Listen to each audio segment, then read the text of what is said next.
Every weekends and some weekdays, Shoto and Kazumi would meet up at the curb where Shoto found her biking under the rain. Most of the time, they just walk to the flower shop or to the train station where Shoto will ride on his way home. However, for Shoto, he felt like time was short to get information for Project Flower.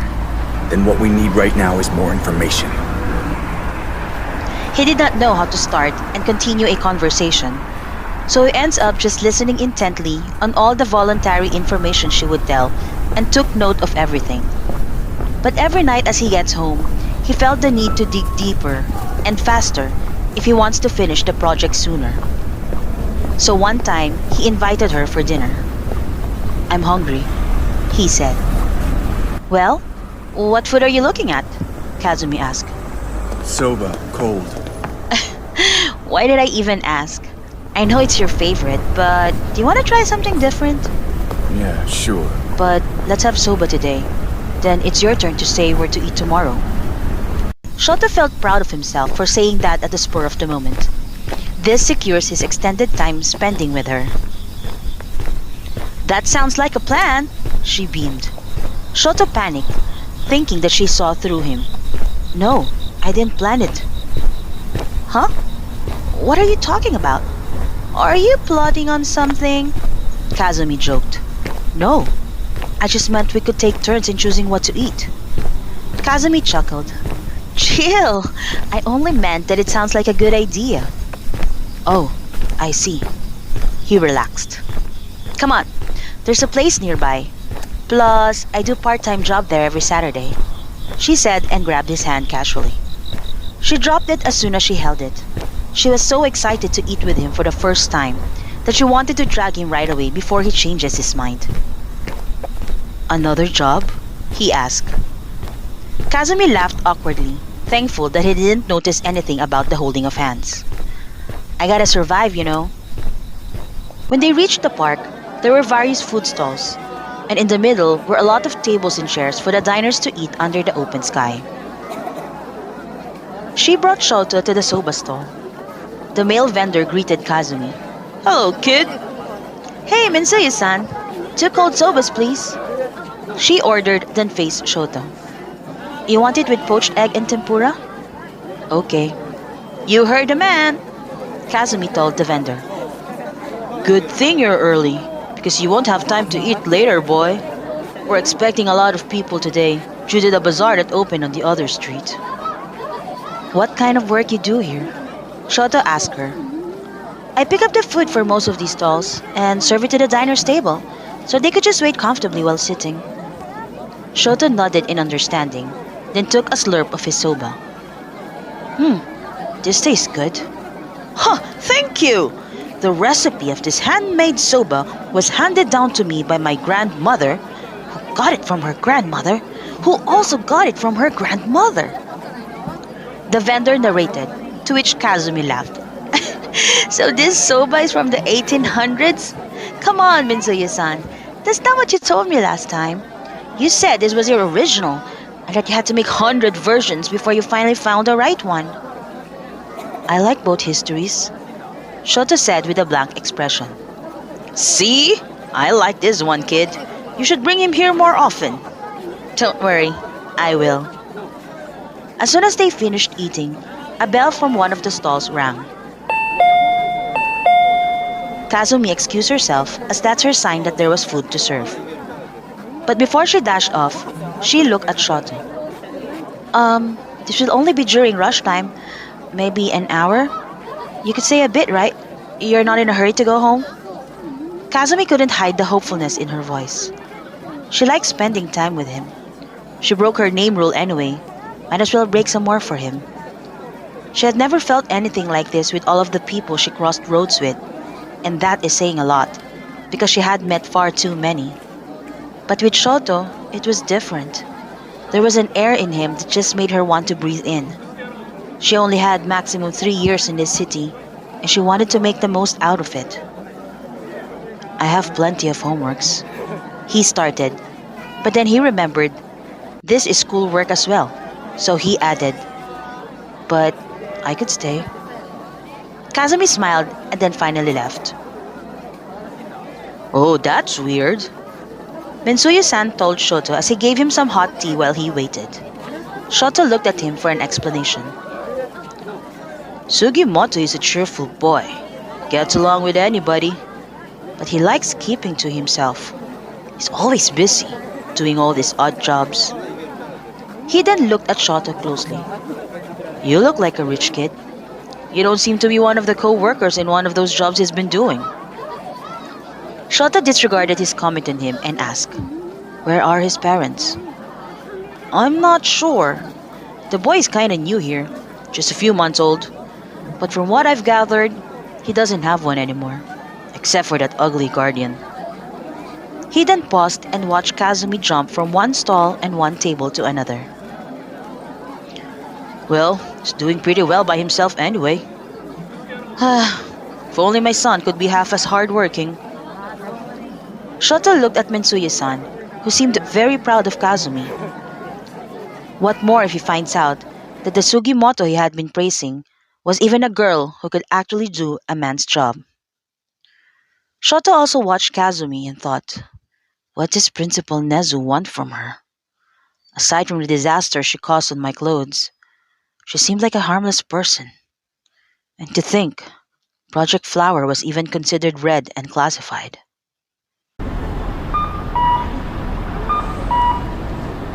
After Kazumi's serving job, they both started walking. When they reached the intersection where they would either go left towards the flower shop or right towards the train station, they stopped.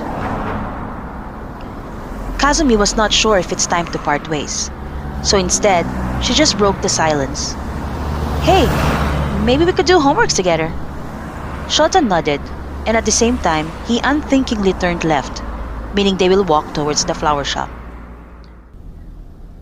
Kazumi smiled and followed his lead. She was glad that they didn't separate in the intersection. So, do you have a lot of classmates in school? She asked. Yes. And you? Oh, I'm doing homeschool. I didn't know you're homeschooling. Actually, there were so many things they still don't know about each other. Part of their relationship arrangement, according to Kazumi, was to never give specific information that would give away their real identities. Shoto respected that, but it made getting to know her even more challenging. I'm on my first year in high school. And you? I'm on my first year too. I'm taking a hero course. Hero course? She smiled. So there's actually something like that? Your quirk is ice, right? I'm half ice, half fire. Wow! You can do both? Her eyes widened. Just ice for now. I have only recently used my fire, so I'm not very good at controlling it yet. Why just now?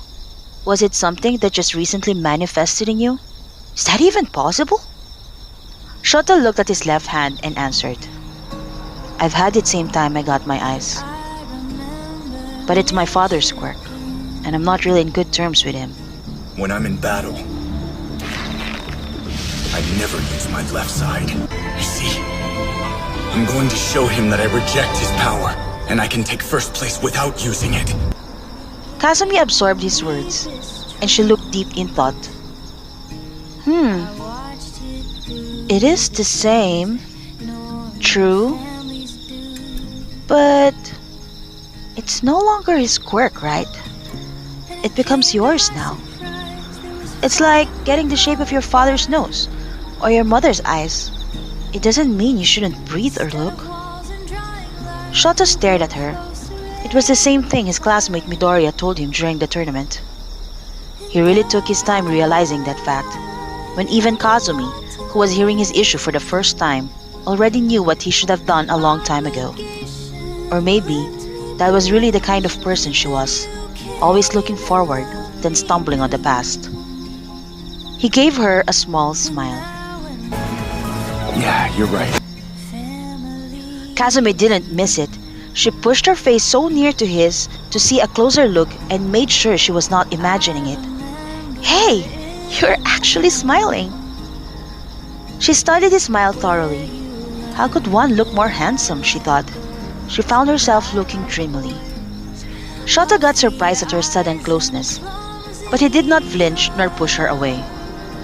When she realized what she had done, she instantly took a step back and said, "Well, looks like you're doing something about it already. The way you smiled kinda said something like that." It took me quite a while to realize what I needed to do. I started to doubt myself. My path isn't as clear as I thought it was. I was too caught up being angry at my father. I am still angry. Can't help being mad whenever I see him or think of him. Shoto stopped at that. Why was he even telling her all this? He doesn't need to hear another lecture on how being angry was wrong and that he is just wasting his energy and time for nothing. They were now on the staircase by the river. Kazumi was one step up ahead of him on the stairs when she suddenly stopped to face him. They were almost on eye level when she turned. She looked straight into his eyes, her face so soft and emphatic. He was surprised when she patted his head, and with a tender voice, she said, "There is nothing wrong in being angry, you know. You needed those emotions too, in order to be free." Kazumi said as she felt the sadness and regret in his voice. "And you are a human being. You have feelings. More so you were a child. I would have been angry too. But what would be regretful is if you don't do anything about it, now that you know better." Well, at least that's what I feel about it. 'Cause I never walked in your shoes." "Of course you haven't. My shoes are too big for you," he interrupted. She smiled gently at him. His childhood must have really been sadly devoid of trivial and frivolous stuffs, focused only in getting stronger and defying his father. But not letting his confusion get in the way of what she wanted to tell him, Kazumi continued, "Yes, and I meant it. I've never exactly felt your pain. I never lived your life. But I had been walking beside you for months now, and you are a very kind person. You were only angry because you were hurt. And it hurt because in your heart, you care. So surely you will overcome this and become the person you've always wanted to be." Oops, I'm over-talking again, right? I'm sorry. She then clipped her lips close with her index finger and thumb. But Shoto replied seriously, "You never overtalk. Your words always make sense." And thanks to the things you said to me, I have a lot to think about. He looked at her intently. And for the first time, he looked at her beyond the subject of Project Flower. Yes, she does talk a lot. But listening to her now, he realized he liked it. He liked it very much whenever she told him stories, when she explained some idioms, and every time she would cheerfully call his name. She was more than uninteresting. She was in fact very captivating. And beyond the jolly and funny person that everybody sees, she is actually very deep too. She makes conversing extremely pleasant. That fool, breaking my walls. Instead of me breaking hers, he thought.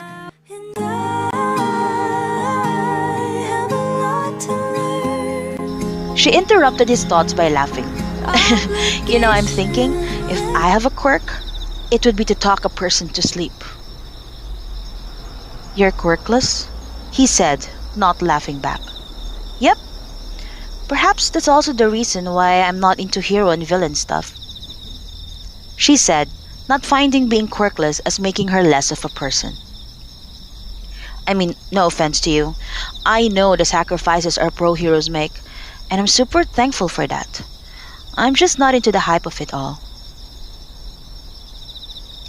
But still, I do know the top 4 heroes," she said proudly. "The first one is endearing? No, wait. It's something about Devour. Endeavor! The number 1 hero is Endeavor." Shoto found her mistake very funny. Endearing? And his father would be very happy to know that some people see him as the number 1 hero. Yes, and then number 2 is Mighty All. Number 3 is Eagle. Kazumi continued, oblivious of Shoto finding her list ridiculous. And don't forget, number 4 is best denim. Shoto swallowed a chuckle, but he couldn't help it anymore. He finally gave out a muffled laugh. Kazumi laughed too, even if she did not know what was funny. Shoto never laughed, but it turned out that he had a contagious laughter, and Kazumi can't help but be contaminated by it. Why are you laughing? Were you just joking with me with that list of yours? Shoto said in between laughters. He was trying to contain it, but when she burst out laughing, he could not help but burst out laughing too. No, I wasn't joking. I just found myself laughing because the sound of your laughter is very contagious, she replied. I don't know, was it really all that funny? He said. When they finally settled down, Shoto then proceeded with introducing to her All Might, Endeavor, Hawks, and Best Genies. Anyway, you only got 1 out of the 4 names correct, and you even switched him with the most famous hero in the world. Wow, they have incredible quirks. And Endeavor, he has fire too, like you. He does, Shoto replied. He tried to make a straight face answering. Kazumi did not know Endeavor was his father. He had no problems telling her, but again, their arrangement was to not say anything specific about their identity. Kazumi smiled at him. They continued to talk for hours until she noticed the time. It's 10 o'clock in the evening already? Why? Is there something you need to do? Shoto asked. For some unknown reason, he felt a bit disappointed. No, but you have a lot of homeworks to do. Kazumi panicked, thinking he might cancel meeting her tomorrow if he does not finish his assignments tonight. I do? Yeah, you just said earlier you'll have a lot of assignments. Kazumi got confused. Then he remembered. Oh, yes, I better go then. He totally lost track of the time. He then waved goodbye. I will see you tomorrow.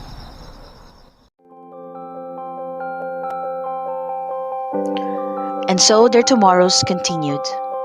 He had met already a lot of her acquaintances and friends, but never a family member. Her legal guardian seemed always mad and demanding. Sekimoto, the list for tomorrow is on the table. Make sure to start arranging the flowers by 3 in the morning and ready for out by 6 o'clock.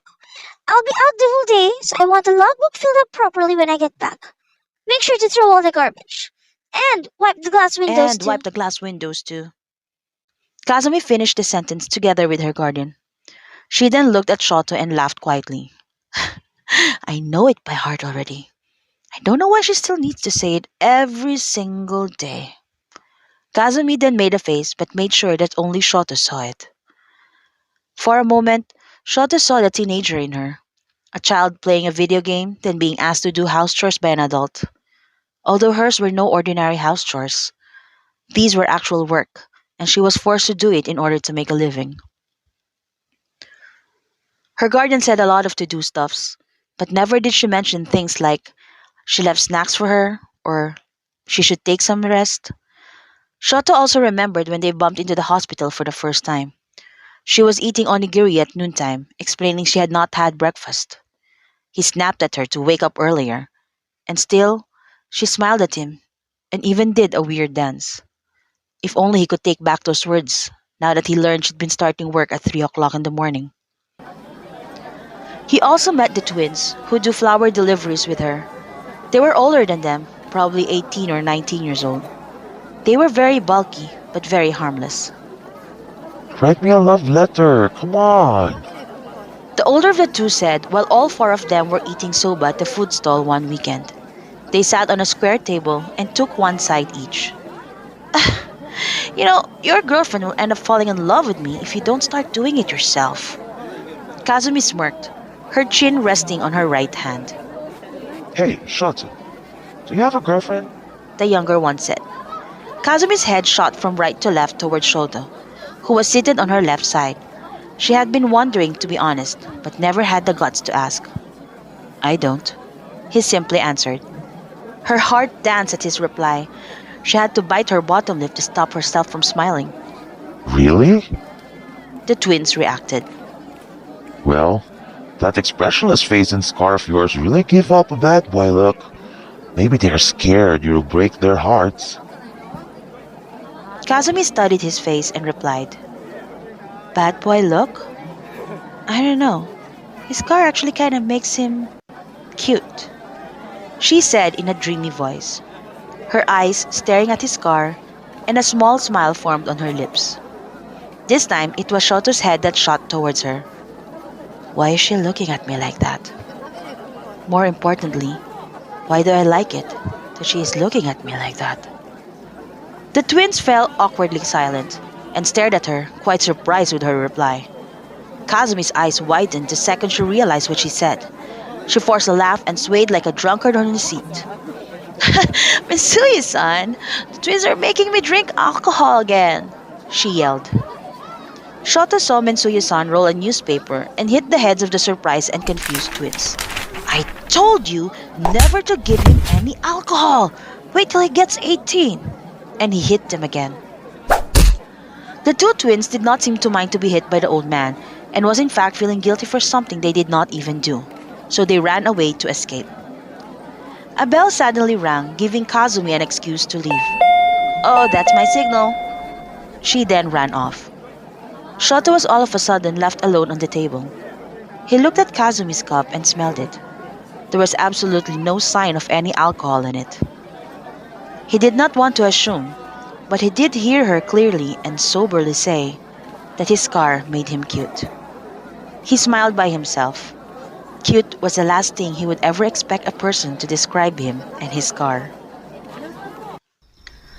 At the end of her serving job, they left and went to the bridge where they saw a stray mother cat a few days ago. At that time, Shoto noticed that she did not hesitate to give them the food she brought for her breakfast the next day. This time though, she asked for some of the stalls some leftovers that she could give the cat. Shoto watched her as she fed the mother cat. The kittens were running around and playing. She picked up one. Careful now. The mother cat might bite you. He tried to stop her. But she already carried one and started petting it. They are so adorable. The mother cat didn't seem to mind at all, and the other two kittens started to walk around her feet. Here, hold one. When Shoto played with the one she was carrying, their hands slightly touched. It was not the first time he touched her hand, but this time, he felt something different, like a warm jolt. He can't really explain, but it made him want to fully hold her hand. He looked at her if she felt it too, but her full attention was with the kitten. She continued to cup the kitten in her hands, while her thumbs caressed his neck and Shoto cupped a part of her hand. He also wanted his thumb to caress her hands. He wanted to do it so much, but he stopped himself because he did not understand why. He moved his eyes from their hands and instead watched how her eyes light up with joy. And now we're moving closer, can't keep my composure. Oh, I wanna get to know ya. Can I Still did not know what she went through in life and what she still was going through. Yet unlike him, he did not sense any anger in her, only positivity and hope. They both seemed to have a difficult childhood, yet they were so different in handling the past. If they had met earlier, maybe his perspective would be different. Maybe he would be different. Maybe he would not be so hard. Maybe he would not have been so sad. Ouch! Kazumi said when the kitten accidentally scratched her. Are you okay? Shoto took her affected hand right away to check. She chuckled. It's just a small scratch, and this kitty cat didn't mean it. Then she baby talked the kitten. Am I right, you little baby Scratchy? And she continued to play with it. After a few more minutes of petting both the mother cat and the kittens, she said goodbye. We're going now, cuties. Just hang on a bit. On Monday, I'll drop you off to the vet and post you for adoption. Before they leave, Shoto stopped her and pulled her to one of the benches. Let's clean your wound first. Seriously, Shoto, it's a tiny scratch. She smiled at him, thinking he was overreacting. Yes, I am serious. The kitten could have rabies. He remembered her bruised elbow that took her weeks to heal. And knowing you, you will just endure the pain until it's gone. You never think of yourself. She gave in and watched him.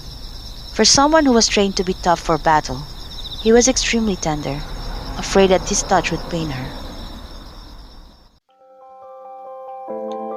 There were also times they would do their homeworks together in the public library. I go here a lot on weekdays after my deliveries. Once in a while, I would relieve the librarian here when she has an emergency at home, she said when she brought him there for the first time. But there is almost nobody in here, Shoto noticed. In the era of the World Wide Web, kids are doing research online, so these books get less love these days. But that's okay. At least I get to have them all to myself. And now to yourself too, she beamed. They are both ours now. The librarian then called her to ask for some help in carrying the books, again thinking he was a boy. Shoto sighed. He took the heavy books from her and proceeded in transferring them on the other table. I've got this. He wanted to ask her already about this pretend gender, but he was worried how she would react. She might panic and would close up to him. Although when he thinks about it, she never really told him she was a boy or a girl. She never referred to herself as a boy either. She just dressed up boyishly and responded to people calling him boy. But she never verbalized it, and Shoto never called him a boy. So technically, she didn't have to tell him she was a girl. His head throbbed. Was he just overthinking this? The whole afternoon, they worked on their own schoolworks. When she was done, she opened the new flower book she found by the main shelf. She came to the chapter where there were beds of tulips. She touched the page with her fingers, imagining she was feeling the petals. The flower shop she was working at does not have them, so she have not really seen one in life, just in pictures. After a few more minutes, Kazumi bent and rested her face on the open book and watched Shoto. He was seated on her left and was too busy with his work. He's like the moon, she thought, looking so beautiful, without any efforts. But he's just for staring, someone I would never be able to reach. After 3 years in high school, he will surely go to a prestigious university in Tokyo and then be a famous world hero. While for me, after high school, I'm gonna move again, get a new identity. The only good thing is I'll be 18 by then, so I will no longer be shackled and finding a legal guardian to sign for my papers. But will I be able to leave when that time comes? Could I leave and never see him again? It's only been months. This had already been his effects on me. It's just going to get deeper as time goes on. Should I stop seeing him already? Slowly, her eyes started to feel heavy and dropped close. And there's only one you, only one moon, nobody compares. And when I'm feeling blue, all I have to do is look up and stare. You're never too far. My moon, you. Shoto was almost done with his math equations. When he looked onto his right, he saw that Kazumi fell asleep. She was facing him with her right cheek flat on the table. She looked so peaceful, and he found his eyes unable to look away. He dropped his face slowly and rested his left cheek on the table. Not a second did he let his eyes off her. She radiates so much calmness, yet so much vigor, and he can't help but be absorbed in it. Every day he learned something new about her, and the more he knew, the more he wanted to know more. For some minutes they remained like that, both cheeks flat on the table, face to face. When she moved slightly, her cap fell off and strands of her hair went on her face. He gently picked it and hooked it behind her ear. She then whispered his name, but she remained asleep. He felt confused, but not the annoying kind of confused, just innocently unaware of what exactly is going on with him. What is this girl doing to me? She's opening a whole new world for me, a world that only exists in my dreams. Yet, she was as real as everyone else. She's making me question plenty of things. Yet she gives me so many answers I never imagined getting anywhere or from anyone else. A few minutes later, her eyes started to flutter open. Kazumi was dreaming of him, and when she opened her eyes, she saw Shoto's blue and dark gray eyes staring at her. She thought she was still in the dream, so she smiled at him, and he smiled back. You'll never finish your homework like this, you know, he said tenderly. Kazumi sat up straight abruptly after realizing she was out of the dream. Oh, I'm done with my work. I'm just waiting for you. I'm done too. Let's eat dinner? He replied and closed his notebook. Let's do that. I am so hungry I could eat a horse, she said. Kazumi paused to look at him. Lately, they had been playing this game where Shoto tries to interpret some of the idioms she had been intentionally dropping on him. I understand the fundamentals. A horse is quite big, so if you could finish it, then you must be famished. Exactly. Kazumi gave him two thumbs up and smiled.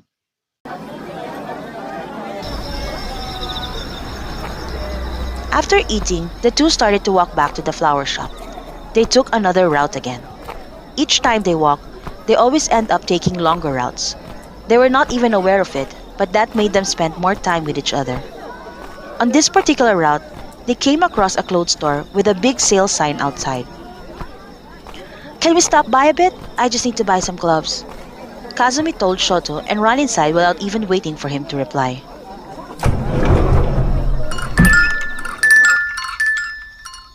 Shoto followed and walked leisurely inside. He saw her standing in front of a basket filled with gloves, but her gaze was locked on a red dress with a curved white collar outlined with a small lace. He stood next to her and said, That is a nice dress. Kazumi looked at it dreamily and whispered back, Yeah, it is nice. Could make any girl look very beautiful. Shoto watched her stare at the dress. Her eyes lit up again, and he always liked it. He could look at that eyes and dreamy face the whole night. But how could she think that a red dress could make a girl beautiful? Can't she see herself in the mirror every day? He could not help but reply, You think so? I think a girl could be the most beautiful, even in a red-collared shirt. He said it while looking at her dreamy face.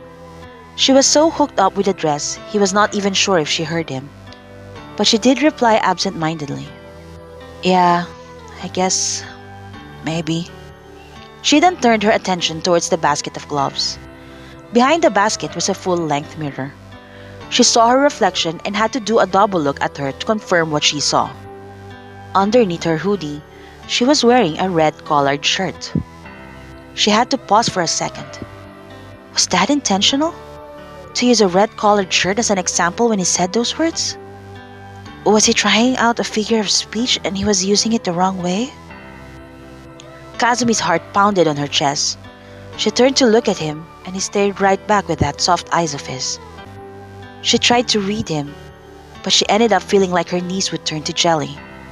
His eyes were melting her, and her heart pounded even stronger. Her breath started to become shorter. I wish you could see yourself.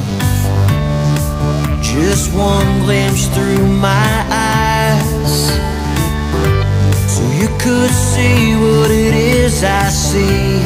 Just how beautiful you are to me. 'Cause words, they just fall short. They don't even come close to describing. I'd be lying if I said I wasn't flying. I could try. She didn't know how to react, so she bent her head and carelessly scrambled the basket of gloves, pretending to look for one that fit her. Oh, I found one. I am now ready for winter. She cheered and ran to the cashier to pay. As Kazumi entered the flower shop, she rewinded Shoto's words and her heart started beating fast again. Stop it, Kazumi. Shoto would never mean you. How could he? You're a boy in his eyes. There was no way he could have been thinking of you when he said that.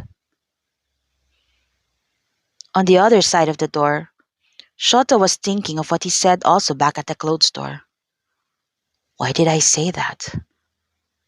But it's the truth. Whatever she wears, she would still look as beautiful. But again, why should it even matter to me? He sighed and resigned from thinking over it. His thoughts then moved to the gloves she bought. He smiled. She got so flustered earlier.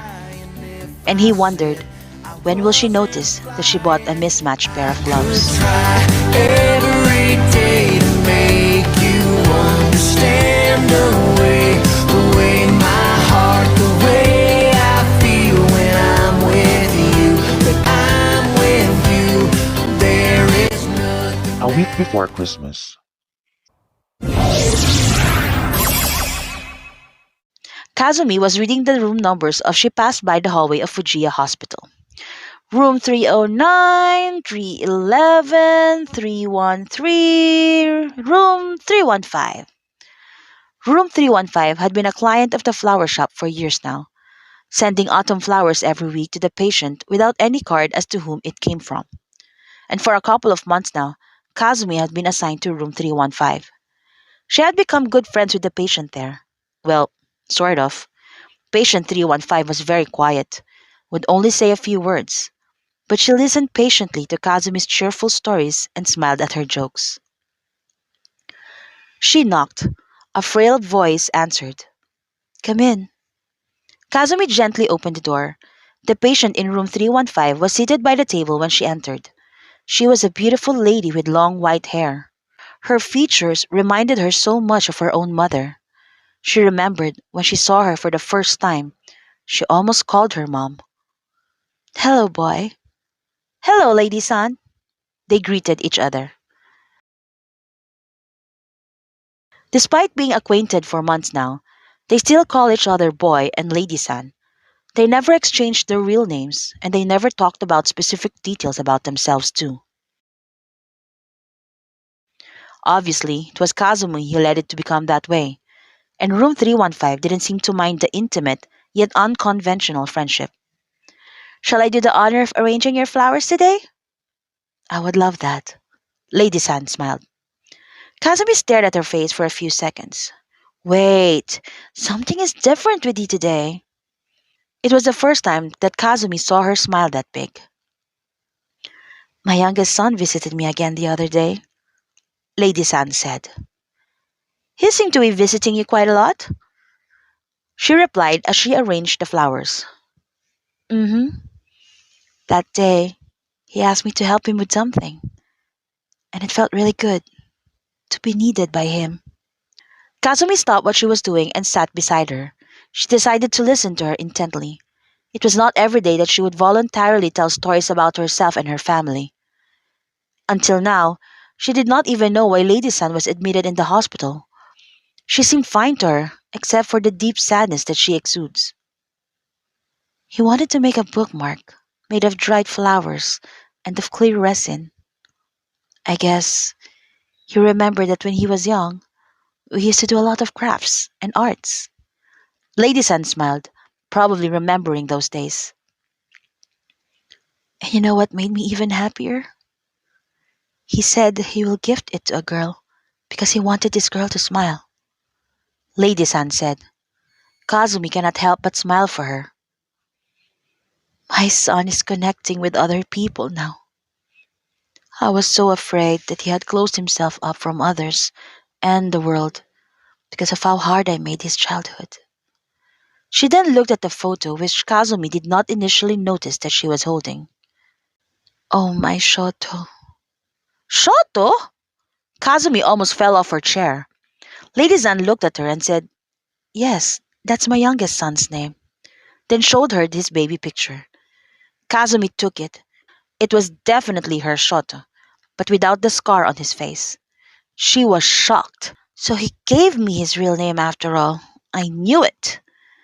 But she never thought that all this time she had been talking to Shoto's mom.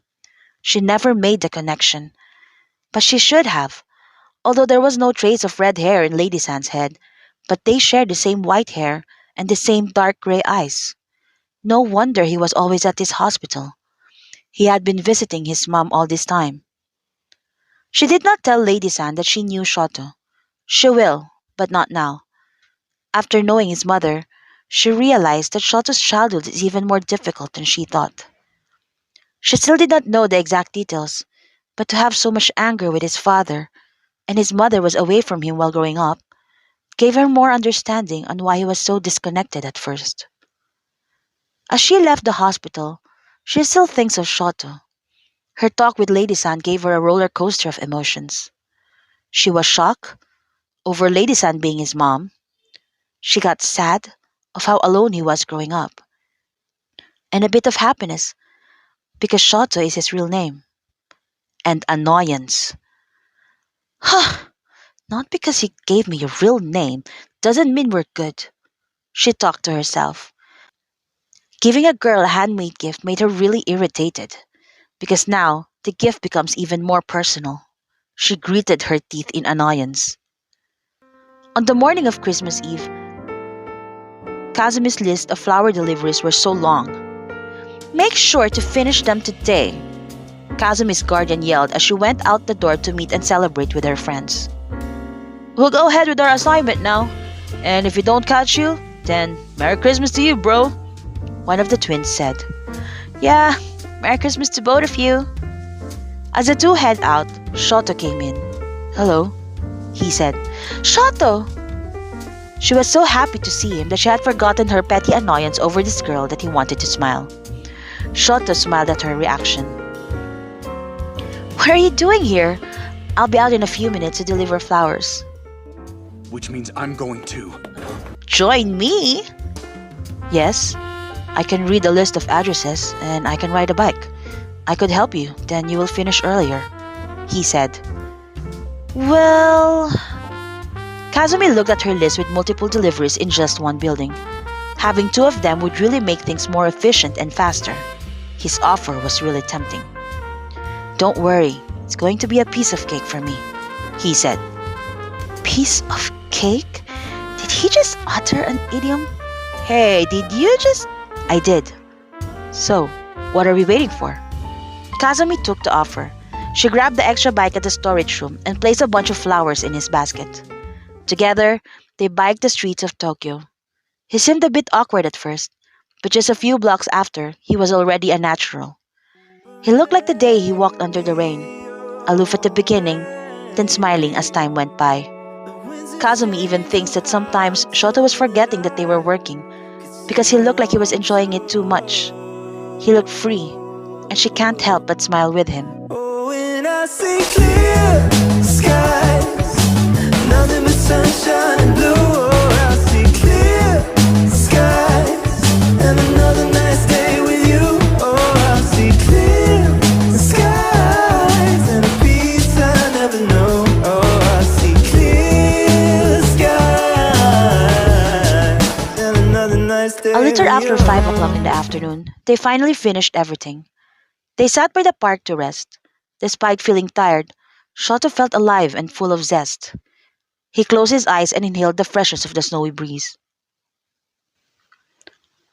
Are your female schoolmates pretty? Kazumi asked out of the blue. I guess so. Shoto was a bit confused with the question, but he answered while trying to imagine the faces of his female classmates. He gave a tiny smile when he envisioned Invisible Girl. But the smile irritated Kazumi. Huh, just thinking of her makes you smile, huh? She thought.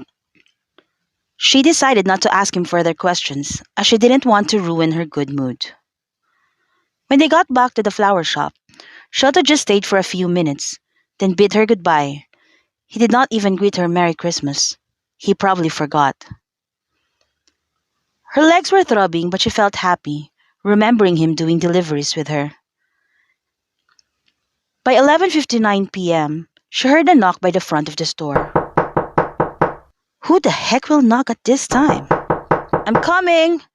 She yelled as she heard another knock. When she opened it, a delivery boy greeted her. I have a flower delivery at this address. Oh, you must be mistaken, because we are a flower shop, and we deliver flowers, Kazumi said. No, no, no. Instructions are clear. It's this flower shop, and give it to the person wearing a hoodie. That's you. So please sign here so I could go, he said. She took the flowers and signed. When she closed the door, she investigated the package. This must be a total mistake. But it's a welcomed mistake, because the flowers were tulips. It was not even in bloom right now, but this flower was in perfect condition. Nobody would ever give me something this beautiful. Mistake or not, she was going to keep this bouquet. She hugged it and twirled around the shop. I guess Christmas won't be as sad as she thought it would be. Whatever sleepiness she felt, it was gone by now, and she excitedly took a large vase and arranged the flowers. She then brought it to the store pantry, where she decided to spend the first hours of Christmas. She then took out her raw ingredients from the cabinet. For the past weeks, she had been trying to do soba noodles from scratch. She was able to finish the soup already, and she was happy with how it turned out. She took out some buckwheat flour and started kneading. By around 7 o'clock in the morning, she heard a knock again, this time from the back door. Her guardian most likely forgot her keys, or maybe too drunk to find her keys. She clapped her hands to get rid of some of the hardened flour, placed her cap on her head, and opened the door. It was Shoto. He wanted to surprise her, but he didn't expect that she would be the one surprising him, when she suddenly tiptoed, lifted both her hands to encircle his neck, and gave him a tight hug. She was so happy to see him. She hugged him so tight he could feel her chest. Damn it, this girl. Is she forgetting she's supposed to be a boy, and boys don't hug like this? But he would be lying if he says he didn't like it. Her embrace made him feel wanted, and so special it warms his heart. Merry Christmas, Shoto, she greeted. He then took off his coat and hung it by the hook near the door. He saw the pantry table filled with flour. You're cooking? Shoto asked. Um, well, I guess no point of hiding it. I'm making cold soba. I love cold soba, he said. Kazumi laughed. Oh, I think we have established that a long time ago. But I was supposed to pack one for you, as a Christmas gift. She then showed him a Christmas packaging. Shoto smiled. You're making me one from scratch? He couldn't believe it. With so many things she had been doing already, she was still able to insert this. And the fact that it was soba was a bonus. But the gift of time and effort in making it are the ones he's going to cherish. Yes, I am. Have you had breakfast? I could serve you one right now.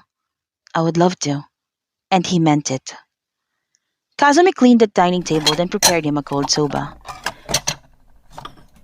She watched him take his first serving. She wanted to see his reaction if he would like it. You really made this? He asked. Yes. Why? Does it taste okay? Does it need more seasoning? Shoto didn't answer, but rather continued eating. When he finished the bowl, he asked, May I ask for another one? Kazumi smiled. I guess he liked it then. He was nodding as he ate his second serving, and that was all she needed. She started eating her own. This tastes really good. Thank you. I really made it just for you as a Christmas gift. So I'm so glad you liked it.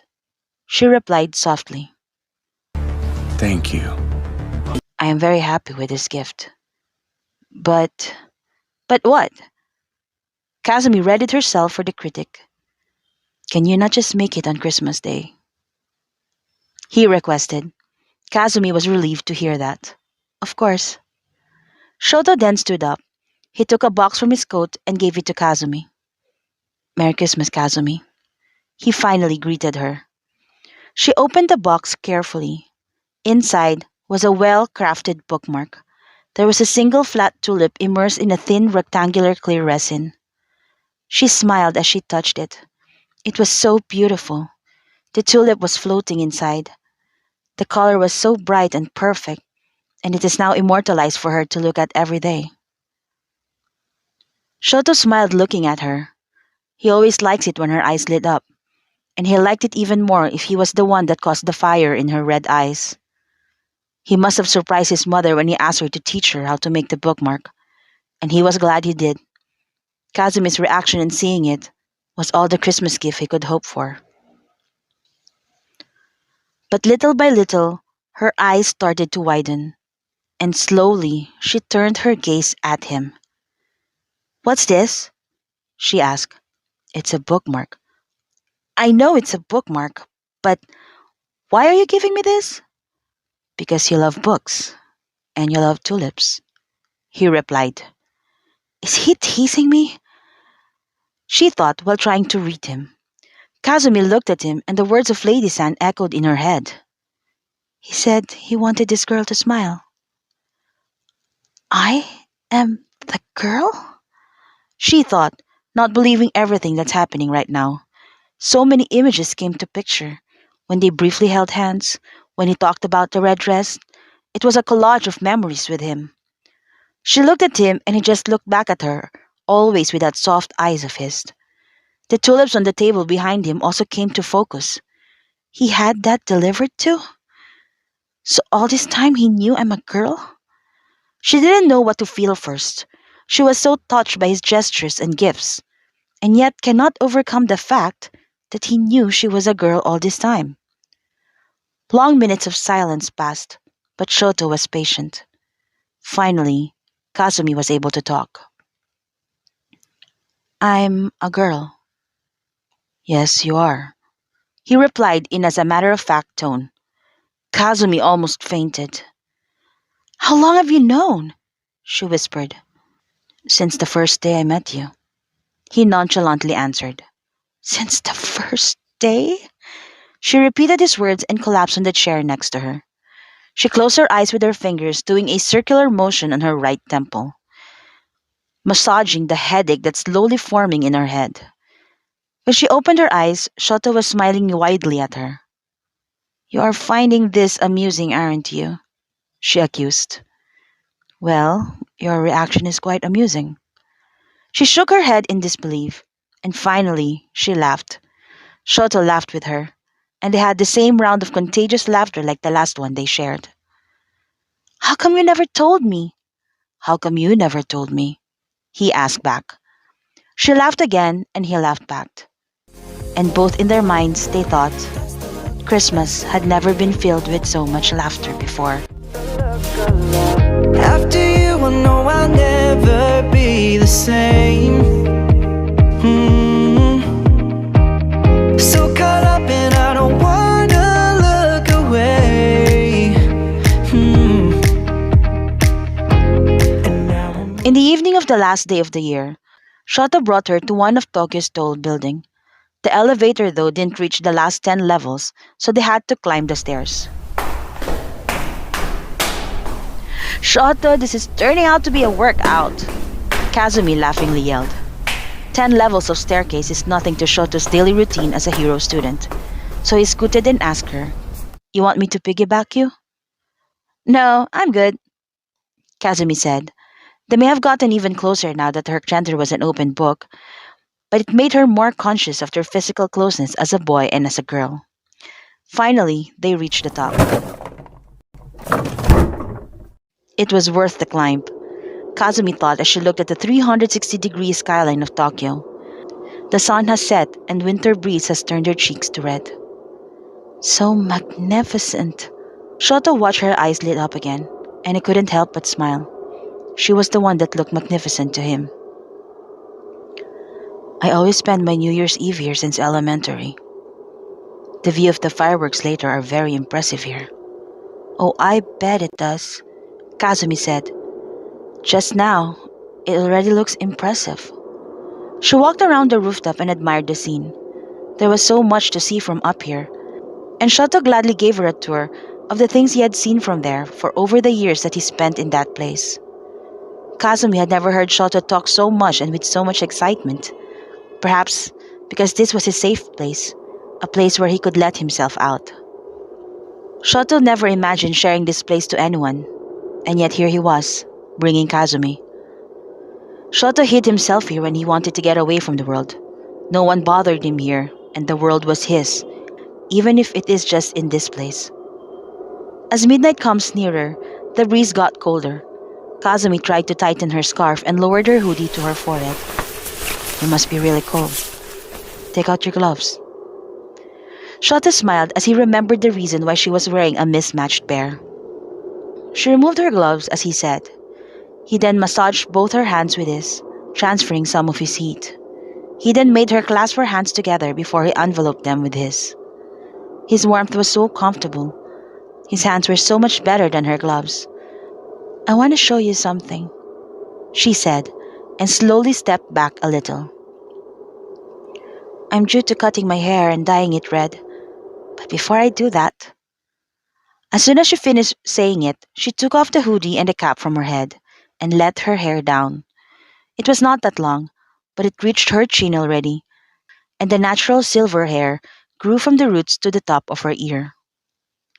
Shoto moved closer and hooked the hair that had been flying off behind her ears. He then placed his palm on her face, just cupping her cheek. I told you, you don't need that red dress to look beautiful, he whispered, looking deeply into her eyes. You think my silver hair is beautiful? Shoto looked slightly confused, then moved his focus to her hair. Oh, your hair has grown longer, and it's silver. Yes, it's beautiful too. Kazumi frowned a little. But that was what I was showing you. What were you looking at? He then returned his gaze to her face. He stared at her so deeply he wanted to drown in her eyes at that moment. I was looking at your eyes. Your eyes lit up again. But tonight, it lit up differently. It looked free. You're so beautiful, Kazumi. Then the fireworks started its glorious performance. But they did not notice it. They were too drowned with each other's presence. I wanna take you to the edge of the earth. Grab a hold of your hand and go. Stand on top of this big old world. Shout it out down below that I'm in love and I don't care. Baby, I'd follow you anywhere. I can't hide it, there's no denying. After all the fireworks have settled, the two stayed at the rooftop just enjoying the moment. Why do you pretend to be somebody else? Shoto finally asked Kazumi. Kazumi kept her look at the skyline. Telling him her ugly past may make him walk out on her. Who would want to entangle oneself to her twisted family? But he deserves to know. My great-grandfather is a crazy man. He probably wants money or power. I'm not really sure. My mother didn't really explain those stuff. Or maybe she did, but I was too young to understand. So when I was less than a year old, my mom took me and ran away. But even if we were already eating scraps, my mother still adopted this lost girl with silver hair when I was 8. She was the same age as me. At first, I thought my mother wanted me to have a friend with all the transferring because I never had one. Or maybe she missed the old me because she already started to dye my hair red and dress me up in boys' clothes. But then she would spend more time with her. I even got jealous of her. But 5 years ago, I realized my mom just used her as a decoy to take the attention away from me. Because when the goons of my crazy grandfather found us, they killed mom and my adopted sister, thinking that was me. What? Shoto reacted. Alright, here it goes, Kazumi. He's about to walk out now. Ready yourself. Your life is in consistent danger. We should tell the authority about this. We? Kazumi looked at him. Yes, I know some people who could help us. Us? Shoto already took out his phone, about to call someone, but Kazumi grabbed it. Wait! This is not your problem. Shoto paused. Then Kazumi sighed. I mean... Her eyes suddenly softened, realizing that he actually had no plans of leaving her alone on this. Thank you. Thank you for being concerned, Shoto. But I'm safe now. My adopted sister saved me. This facade and constant moving is just an extra precaution on my part. But really, for 5 years, nobody has ever bothered me. If I open a case now, then I'll be back to my old life. The life that my mother and sister died for, so I could move on. We'll do what we can. We'll help you. The police and the heroes will protect you this time, Shoto insisted. We did that already, but we still ended up hiding and running. No, my father. Shoto, please. Kazumi touched his arm and smiled at him. I'm fine now. Better than I ever thought I could be. Shoto saw how determined she was with her decision. He didn't push his suggestion and respected hers for now. He should not belittle the life she led for the last 5 years. She had been brave, living off in various cities. She took care of herself. She has a roof on her head. She eats. She even does homeschooling. She stared at him as if reassuring him that things will be okay. She really is so brave and courageous. It should be him comforting her, not the other way around. I can see it on your face. You want to cry. There's nothing wrong if you cry. Sometimes I want to. I really want to, Kazumi said, returning her gaze at the sky that was now cleared from the smoke from the fireworks. But I just can't anymore. I mean, I can feel sadness and loneliness, but I just can't seem to cry anymore. The last time I cried, it was when I lost my mom and my sister. Then after that, I just got used to people leaving my life. And crying, it just doesn't come to me anymore. It's like I will be fine anyway. Well, I'm going to be here for you, Shoto whispered. He didn't know why he said it, he just did. Before his mind could process what to say, his heart just blurted it out. Kazumi looked into his eyes and she can't help her eyes to water. Shoto panicked. I thought you don't cry anymore. I'm sorry. Kazumi chuckled. For someone so emotionally aware, he really was so dense sometimes, but she found it adorable. This is a different kind of tears, Shoto. These are happy tears. On the first weekend after the holidays, Shoto visited his mother as scheduled. After that, he would be meeting Kazumi as usual. Today, however, he saw her by the hospital lobby. Has her schedule changed again? Hey! She waved at him. New routes? No, I'm somewhat off duty today. I asked the twins to take my delivery assignments, except for one, she explained. Okay, I'll be done in 2 hours though, he said, but at the same time thinking where she would wait for him. Or Come with me. did he mean that? Kazumi thought. I'm here to tell him I know his mother, and yet here he was, ready to introduce me. Actually, could you join me and deliver this upstairs first? She showed him a box. He couldn't see if it's a flower inside, but most likely, yes. Of course. He followed her by the elevator, and they went out on the third floor. She stopped at room 315 and looked at him. He stared right back with his eyebrows raised, obviously confused. She smiled. I recently found out that my most favorite person that I deliver flowers to is the mother of my most favorite person. Now, if that isn't fate, then I don't know what it is. Shoto smiled. He does not really believe in fate, but she seemed very excited and did not want to pop her bubble. Really? What a small world.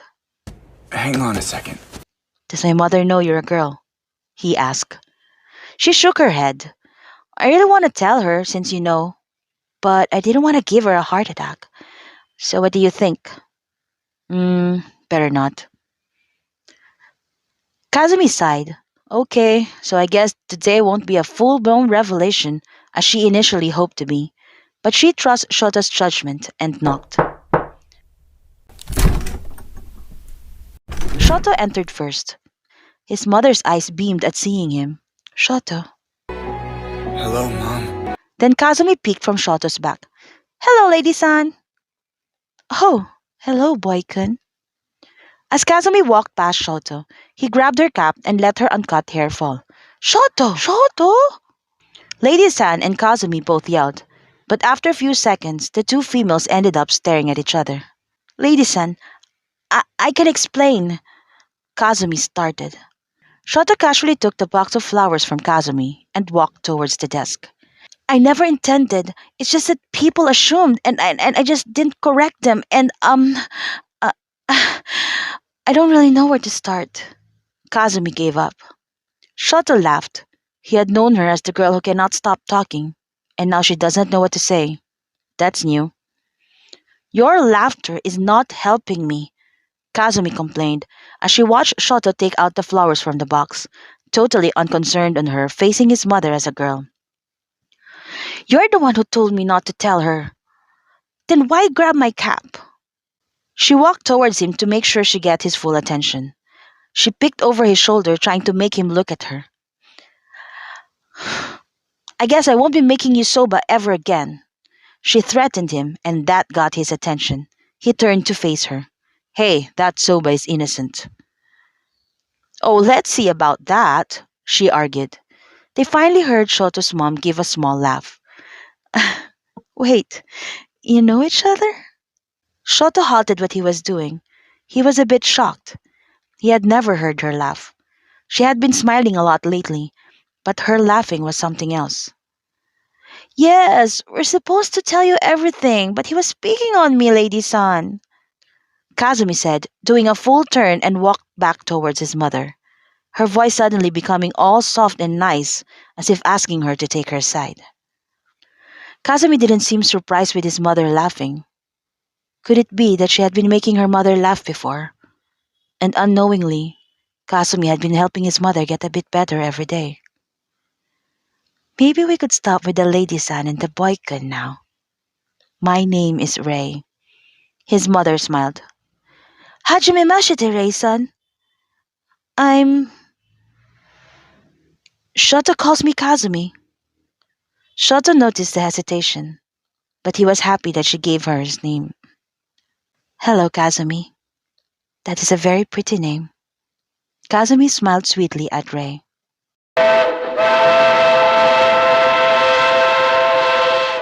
After the hospital visit, Kazumi walked with Shoto to the train station. He has weekend school workout with his class. Before they part, she got thirsty, but realized she didn't bring a water bottle. So Shoto opened his and gave it to her. Thanks. As soon as she placed it on the bike basket, Shoto took it and drank from it. Kazumi tried to stop him, but he already drank from it. What? He asked as he closed the bottle with its cap. It's just that... Why did you drink from it? I already drank there. She was blushing and Shoto had no idea why. So? Are you sick? Will I catch a cold from you? He asked. No, it's just that... Kazumi didn't really know what to say. Have you drank from someone else's bottle? No, he answered. Okay, good. But do you see yourself drinking from someone else's bottle? Shoto tried to imagine it. Not really. Okay, that's also good. Just don't do it with anyone else. Promise? Shoto felt confused, but nodded. When he reached school, he saw Midoriya and Uraraka sitting by the bench. Can I ask you something? He asked him. What is it, Todoroki? Uraraka replied. Have you two ever drunk from the same water bottle? He said, then lifted the bottle he just shared with Kazumi as an example. Todoroki! Uraraka shrieked. She then ran inside the gym gamma while blushing furiously. What just happened? He innocently asked. Midoriya laughed. Drinking from one bottle, Todoroki-kun, is like having an indirect kiss with the other person. And surprisingly, Midoriya also blushed and said he would be going in as well. Todoroki was left outside with his bottle. So that's what it means. He thought as he slowly looked from left to right. When he saw that he was alone, he drank from the same bottle again. After putting down his bottle, he shook his head and chuckled at himself, thinking of how ridiculous it was, stealing an indirect kiss from Kazumi. The end of the school year. It was almost the end of the school year when tragedy hit Class 1A and 1B. They were attacked by villains when they were in camp at the Pussycat grounds. And the worst part was, one of their classmates, Bakugo Katsuki, was kidnapped.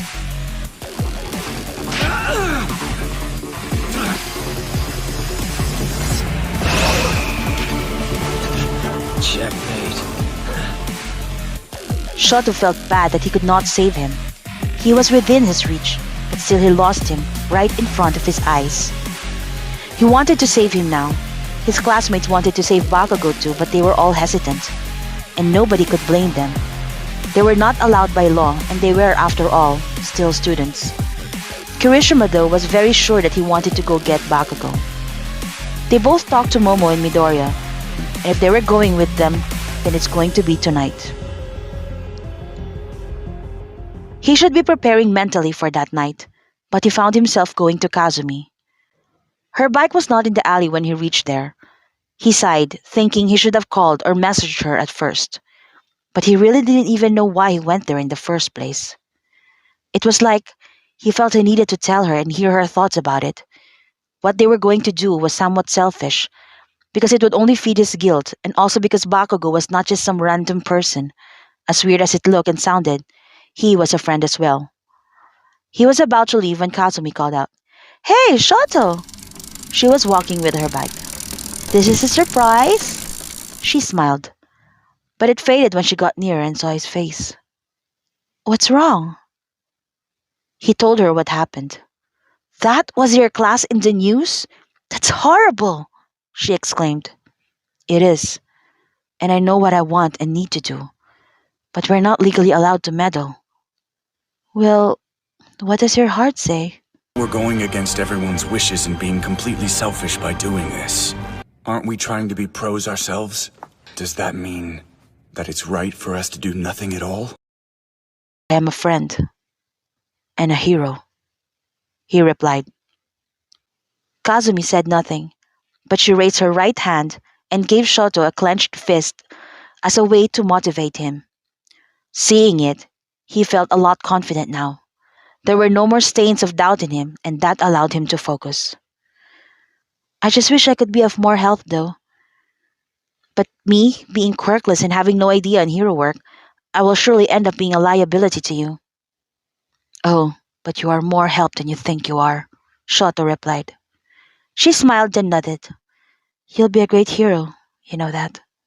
He smiled, then ran back to the train station to meet the others. He crossed the streets almost beating the red pedestrian sign, then continued running. He heard a bike horn honking nonstop from the opposite side. It was Kazumi in her bike, yelling at him, "Shoto-kun!" He stopped briefly. "Come back safely, okay? I will ready your cold soba." He paused to smile at her and nod. I will. He then went back to running. He still does not understand why, but she motivated him. This was not on any hero books, but she made him feel more like a hero.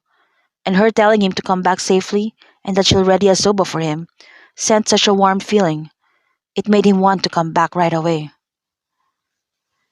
It was 5 of them: Shoto, Kirishima, Midoriya, Momo, and Ida. They did not plan on facing the villains over a battle. They just created an opening for Bakugo to escape and let the pro heroes do their work. But it came with a lot of risk, and nothing ever prepared them for the fear they felt when the mastermind of the villains showed himself. The air around him was so sinister that all 5 of them froze for a moment. So as soon as he created the ice ramp and the others were out of reach by the villains, he and Momo went back to safety. They hid themselves in the crowd who were watching All Might defeat the big boss in the big screen, being played in the streets of Camino. Soon, they were on the train leaving Camino and back to Tokyo. His phone rang when they were almost at Tokyo. It was Kazumi. He stood up and looked for a corner in the train before picking up. "Can you talk?" she whispered. "Yes," he answered back in a normal voice. "Thank goodness!" She started to talk continuously. "I saw that eyes on TV and I knew right away it was you. I wanted to call earlier. I wanted to make sure you're fine, but I was afraid you're still in the middle of something. So I waited and waited until I'm sure that things have mellowed down already. Are you okay? Where are you now? Are you on your way back?" She was almost breathless when she asked her last question. She may be yelling, but he was very happy to hear her voice, especially after that scary encounter with the big villain. "I'm fine. We're nearing Tokyo now." Kazumi breathed out a sigh of relief. Okay. I'm sorry for sounding like a nagging wife." "I don't mind at all," he replied. In fact, he liked it, that she worried for him. He could listen to her nag all night and he wouldn't mind at all. Kazumi, on the other hand, rolled her eyes. He sounded so calm. He had no idea she almost died with anxiety watching the news. "Are you still there?" he asked. "Yeah, I'm here. I don't think I'd be able to visit you anytime soon. There are definitely repercussions to our actions today," Shoto explained. "Oh, there should be. I almost punched the TV here at the store," she yelled back. Shoto chuckled at her reply. "Why? Didn't you give me your blessing before I left?" "I did, but when you were telling me about it, you said you won't go into battle and that you will just be on the sideline. You never mentioned that guy with an air mask. He was so creepy. I think the twins peed on their pants when he appeared." "And that was the time you wanted to punch the TV?" "No, I wanted to punch you as soon as I saw your eyes." She continued to yell. "Your next stop is Tokyo Station. Please exit on your right." "I could hear you're almost in Tokyo," Kazumi said. "Do your thing and visit as soon as you're done with your punishment." Shoto chuckled again as he hung up. She seemed excited that he'll be punished. But Bakugo is safe, so it was worth it. Although many things will change for sure, as this also caused All Might's retirement.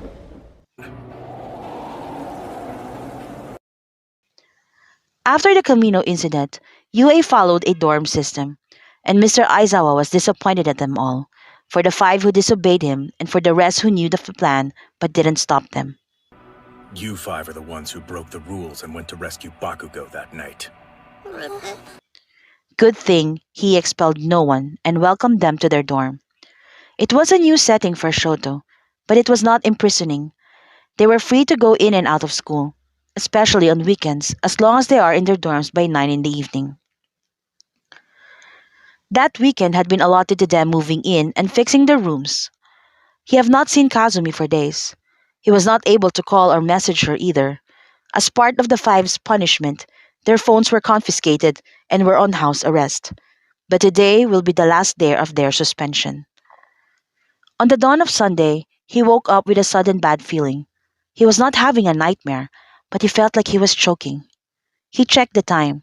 It was 3 in the morning. When he went to the kitchen to drink a glass of water, he saw a basket on the middle of the table, and it has all their 5 phones. He immediately took his and saw an alert message from Endeavor Agency. It simply said, "Project Flower replanted." His eyebrows knotted as he thought about it. They were taken off the mission already. Could it be moving on the next phase? Or maybe she was no longer a point of interest by the commission? He checked his inbox and saw a week worth of messages from Kazumi.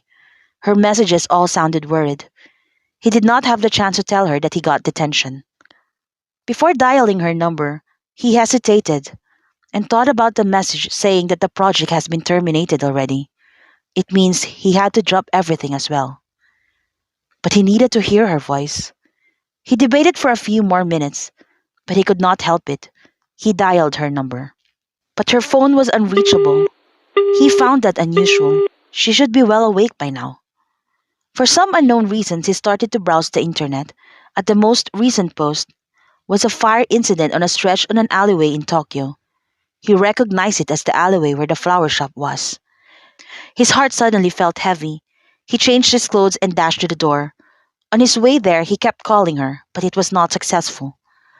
The fear was different with the mastermind villain. He couldn't quite put it, but he felt so scared. When he finally reached the station near her, he already smelled burning wood and plastic. And when he got to the alley, around 50 shops and houses were burning to the ground. The fire was still on high alert. There were a lot of ambulances, but there were so many patients as well. He wasted no time and went straight to Kazumi's area.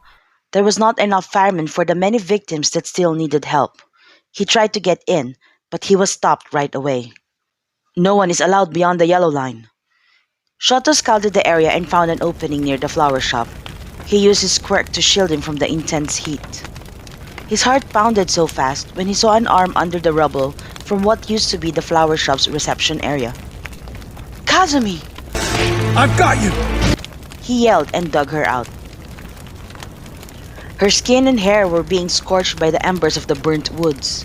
Her wounds looked serious and she was unconscious. Her pulse and breathing were very weak too. He carried her to safety and started yelling for any available medic. With all the chaos, it took a while before she was loaded to an ambulance. He called Burnin on their way to the hospital. It's 5 o'clock in the morning, Shoto-kun. My work starts at 8. Burnin answered, still yawning. I need your help. Get me to a big hospital. There was a fire in Kazumi's neighborhood. She was badly hurt. Shoto started stammering as panic started to rise in him when he heard that all nearby emergency hospitals are currently filled. Kazumi? Who's that? And what neighborhood are you talking about?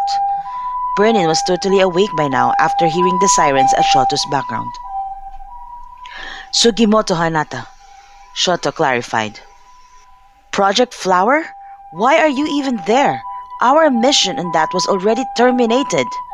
Please! We'll deal with this later! Shoto begged. All right, I'll do what I can. The clinic where Kazumi was brought to did the best they could to stabilize her condition, but Shoto felt she needed more attention. He tried calling Burnin again. I'm here, Shoto. Burnin appeared from the entrance, followed by Recovery Girl. Recovery Girl! Shoto felt so relieved. What is young Todoroki doing here? Recovery Girl was surprised. But as a healer, she prioritized Kazumi as soon as she saw her. Burnin, I need to transport her to UA facilities now. You stay here and finish all the paperworks. Shoto attempted to follow Kazumi as they wheeled her bed outside, but Recovery Girl stopped him. It is best that you stay here with Burnin, Todoroki Shonen. And for the record, I did not see you here. Shoto took a step back and watched them leave the premises. Burnin looked at him and noticed that he was obviously agitated, very far from the Shoto she knew, the calm and collected Shoto. Recovery Girl won't let anything happen to her, Shoto. So why don't you sit down first? I won't be long with the transfers, then I will drive you back to UA. When Burnin dropped off Shoto to his school, she endlessly reminded him, do not tell Endeavor about this. Once an agency was taken out of the project, it means out. What a crooked mindset. Aren't heroes supposed to save people? Are you saying we should have just stood by and watched people die? He asked angrily. First of all, you are not yet a pro-hero. Laws exist for a reason. You know that. Didn't you just get suspended? Second, Project Flower is no longer within our jurisdiction. So why were you even there? What? You suddenly had a casual feeling of buying flowers in that specific area at 5 o'clock in the morning? Looks too suspicious, right? You said that already. But wouldn't you be worried for her if you see a live news of that fire? Shoto asked her. No, and I am not doing this for her, Shoto. I am really not concerned. I am doing this for you. But the truth is, you shouldn't be doing any of this at all. Have you forgotten why you were chosen for this project? Focus, Shoto. Focus. Don't think you know her. There is a reason why we shouldn't get personally involved with our mission subjects. And if the principal finds out about this, it could invalidate all your reports. She looked at Shoto, and hopefully, she gets through him before Endeavor finds out what they had been doing. Shoto looked at her defiantly, but at the same time, he couldn't help but agree with her. He just got off the hook with the hero killer's stain, and had just finished his suspension from the Camino incident. He shouldn't be letting his emotions get the better of him. He was just in his first year in his hero course, and this will be the third incident if ever news of him meddling comes out. Burnin is right. He must never lose focus on his goal. And if he really wanted to be number one, then he must take Kazumi out of his life. Everyone seems to see me truly become what I've always dreamed. Well, till then it's all in my hands. Till then it's paper to pen. Oh, till then it's this feeling over again. Oh, I don't know who I am. Oh, I won't know